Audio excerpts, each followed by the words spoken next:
যে সরলরেখার কার্টেসীয় সমীকরণ 6x - 2 = 3y + 1 = 2z - 4 তার দিক কোসাইনগুলো নির্ণয় করো। তাহলে আমার সরলরেখার সমীকরণটা দেওয়া আছে, আমাকে সরলরেখাটার দিক কোসাইন নির্ণয় করতে হবে।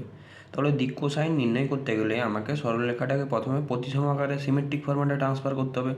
তাহলে সিমেট্রিক ফরম্যাটে ট্রান্সফার করতে গেলে অ্যান্সার যেভাবে লিখব, প্রদত্ত সরলরেখার সমীকরণ টি হলো 6x - 2 = 3y + 1 = 2z - 4। তাহলে প্রতিসম আকারে ট্রান্সফার করা মানে আমাকে এক্স ওয়াই জেডের কোপিসিয়েন্টগুলোকে সব কী করতে হবে, 1 করতে হবে। তাহলে এখান থেকে যদি আমি 6 কমন নিই, 6 কমন নিলে 6 তো কমন নিলাম, এক্স মাইনাস এটা 6 কমন নেওয়া মানে 1/3 হয়ে যাবে। এখান থেকে 3 কমন নিতে হবে, 3 কমন নিলে ওয়াই প্লাস 1/3 আসবে। এখান থেকে 2 কমন নিতে হবে, 2 কমন নিলে জেড - 2 হবে।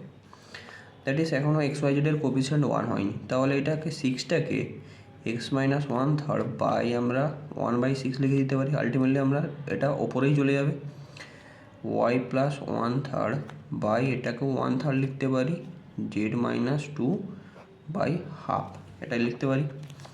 তাহলে এইগুলো তো রেশিওতে আছে, এইগুলো 1/6 1/3 এগুলো রেশিওতে আছে, এই তিনটে টার্ম রেশিওতে আছে। তাহলে আমার এগুলো ফ্র্যাকশানে থাকলেও কোনো প্রবলেম নেই। দ্যাট ইজ এটা x - x1/a = y - y1/b = z - z1/c, that is ABC। ABC বলতে সরলরেখাটার ডিরেকশান রেশিও পেয়ে গেলে আমরা ডিরেকশান কোসাইনে ট্রান্সফার করে নিতে পারি। ফ্র্যাকশানে থাকলেও কোনো প্রবলেম নেই। আমি যদি ইন্টিজারে ট্রান্সফার করতে চাই, ইন্টিজারে ট্রান্সফার করলে প্রত্যেকটা টার্মকে যদি 6 দিয়ে মাল্টিপ্লাই করে দিই, তাহলে একটা কত আসবে, 1/3 = 1, 6 দিয়ে মাল্টিপ্লাই করা মানে এটা 1 চলে আসবে, ওয়াই প্লাস 1/3 = এটা 2 হয়ে যাচ্ছে, জেড -2 = এটা 3 চলে আসছে। তাহলে সরলরেখাটার দিক অনুপাতগুলো আমরা পেয়ে গেলাম। তাহলে দিক অনুপাতগুলো আমার কত হলো, দিক অনুপাতগুলো হয়ে গেল 1 2 3। অতএব প্রদত্ত সরলরেখার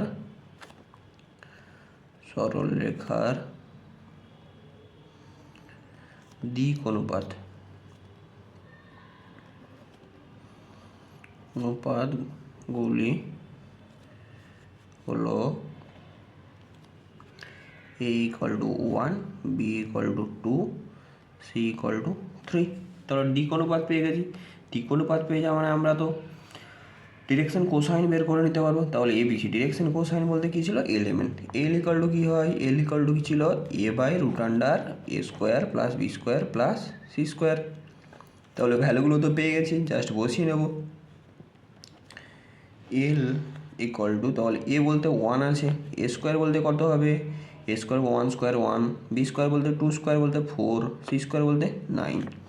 তাহলে এখানে কত চলে আসছে আমার এল ইকাল টু 1/13, 9 4 13 প্লাস 140 √14।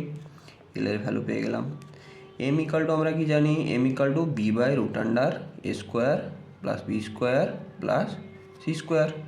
তাহলে এম ইকাল টু বি এর ভ্যালু তো 2 আছে, √a² + b² + c², এই ভ্যালুটাই আসবে √14। n ইকাল টু কী হয়, c/√a² + b² + c²। n equal two, তাহলে c এর ভ্যালুটা 3 আছে, √a² + b² এর ভ্যালুটা পেয়ে গেছি √14। তাহলে সরলরেখাটার দিক কোসাইনগুলো কত পেয়ে গেলাম, এল এর ভ্যালু কত পেলাম, L equal to 1/√14, M equal to 2/√14, n equal to 3/√14। তাহলে অতএব প্রদত্ত সরলরেখার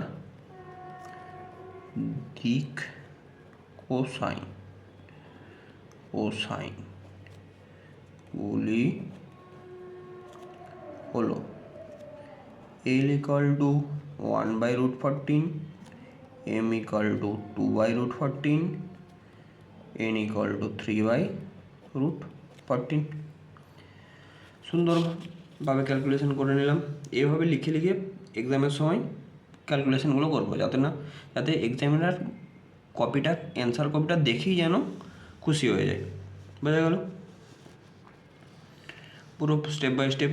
প্রথমে আমি সিমেট্রিক ফর্মে ট্রান্সফার করে নিলাম। সিমেট্রিক ফর্মে ট্রান্সফার করার পর সরলরেখাটার দিক অনুপাতগুলো পেয়ে গেলাম। দিক অনুপাত পেয়ে গেলেই তাহলে সেখান থেকে আমরা ডিরেকশন কোসাইনের ফর্মুলা তো বের করতে জানি, তাহলে ডিরেকশন কোসাইনগুলো পেয়ে গেলাম।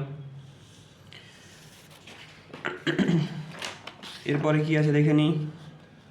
কি আছে বলেছে, প্রমাণ করো যে integration 0 to pi by 2 x dx by sin x plus cos x equal to pi by 2 root 2 log root 2 plus 1। Very important problem definite ইন্টিগ্রালের জন্য। তাহলে ফার্স্ট আমরা যে ইন্টিগ্রালটা দেওয়া আছে এই ইন্টিগ্রালটা লেট আই ইকুয়াল টু, আমরা ইন্টিগ্রালটাকে তুলে নিই। আই দিয়ে এগুলো তো সলভ করতে গেলে আই ইকুয়াল টু, এগুলো তো আমাদের সবার জানা আছে,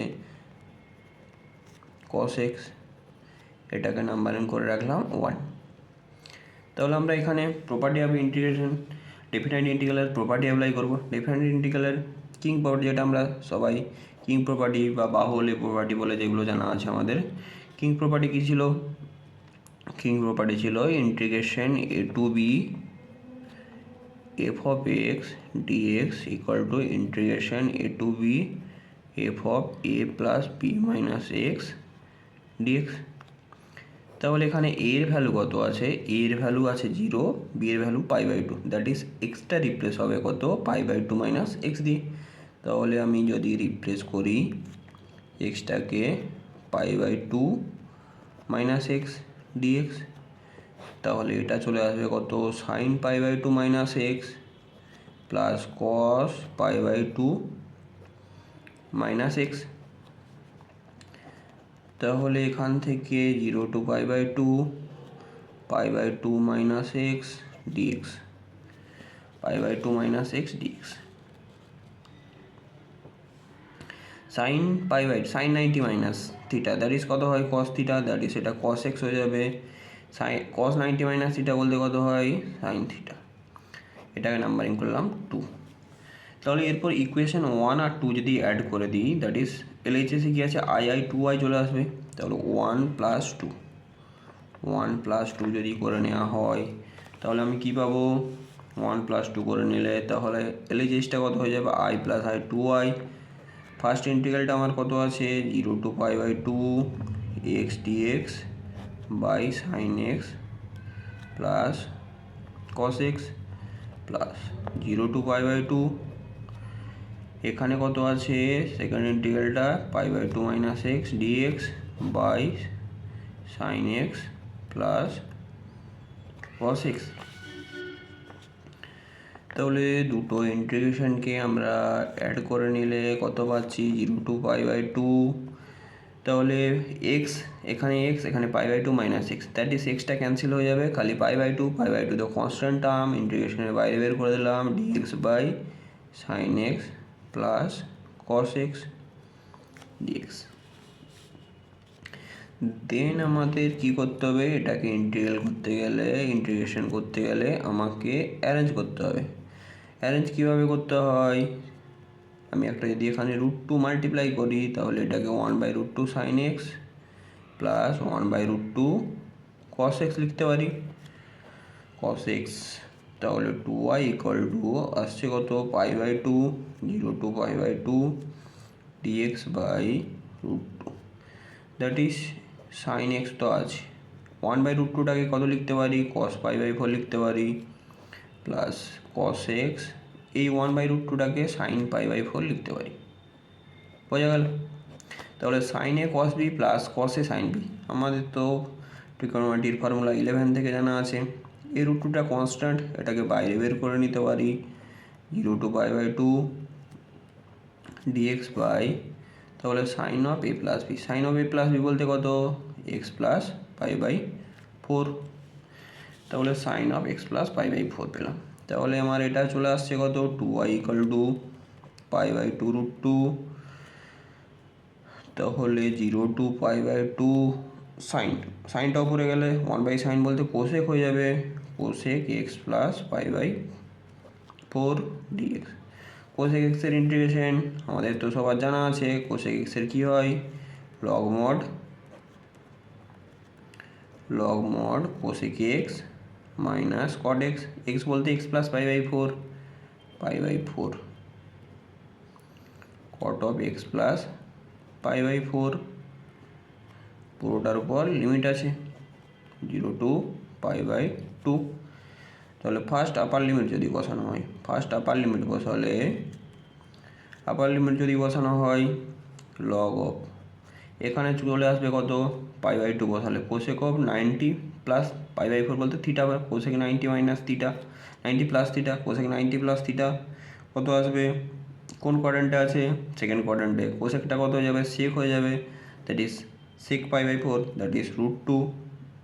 এখানে π/4 বসালে কত আসবে, কট 90 প্লাস থিটা, সেকেন্ড কোয়াড্রেন্টে, দ্যাট ইজ হয়ে যাবে কত, minus of tan theta, tan π/4 বলতে মাইনাস প্লাস হয়ে যাচ্ছে √2 + 1 মাইনাস লোয়ার লিমিট 0 বসালে কোসেক π/4, দ্যাট ইজ চলে আসছে কত, √2, এখানে কত, কট π/4, দ্যাট ইজ এটা √2 - 1। তাহলে লগের প্রপার্টি যদি অ্যাপ্লাই করি, লগের মাইনাস আছে বলতে আমরা ডিভাইড ফর্মে লিখতে পারি, তাহলে √2 + 1 বাই √2 - 1। লগের ভেতরটাকে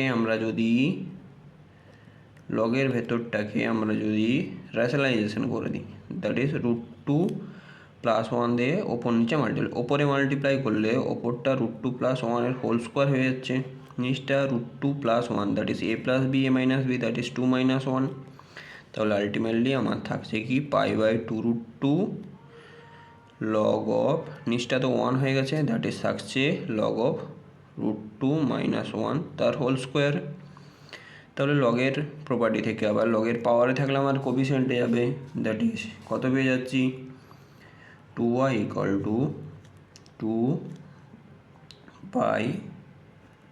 2π/2 log of √2 + 1 log of √2 + 1।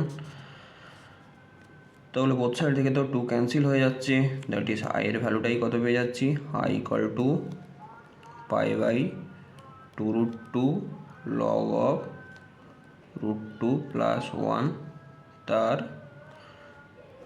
Log of √2 + 1। তাহলে i = পেয়ে গেলাম। তাহলে i = কোন ইন্টিগ্রালটা কনসিডার করেছিলাম, যে ইন্টিগ্রালটা দেওয়া ছিল গিভেন ইন্টিগ্রালটাকে i = কনসিডার করতে করেছিলাম 0 to π/2 x dx sin x plus cos x, prove করতে কত বলেছিল, π/2 √2 log of √2 + 1। তাহলে কিং প্রপার্টি প্রথমে অ্যাপ্লাই করলাম, 1 নম্বর 2 নম্বর অ্যাড করে দিলাম, দেন যেটা পেলাম সেটাকে ইন্টিগ্রেট করলাম। ইন্টিগ্রেশনের এখানটা অ্যারেঞ্জটা একটু মনে রেখে দিতে হবে, নাহলে কিন্তু আসবে না পরীক্ষার হলে, এগুলো নামানো যাবে না, অ্যারেঞ্জগুলো একটু মনে রেখে দিতে হবে। দেন জাস্ট ইন্টিগ্রেট করে নিলাম, ইন্টিগ্রেট করে দিয়ে আপার লিমিট লোয়ার লিমিট বসিয়ে দেওয়ার পর লগের একটু প্রপার্টি কাজে লাগাতে হবে। তাহলে আমি পেয়ে গেলাম π/2 √2 log of √2 + 1। Important problem.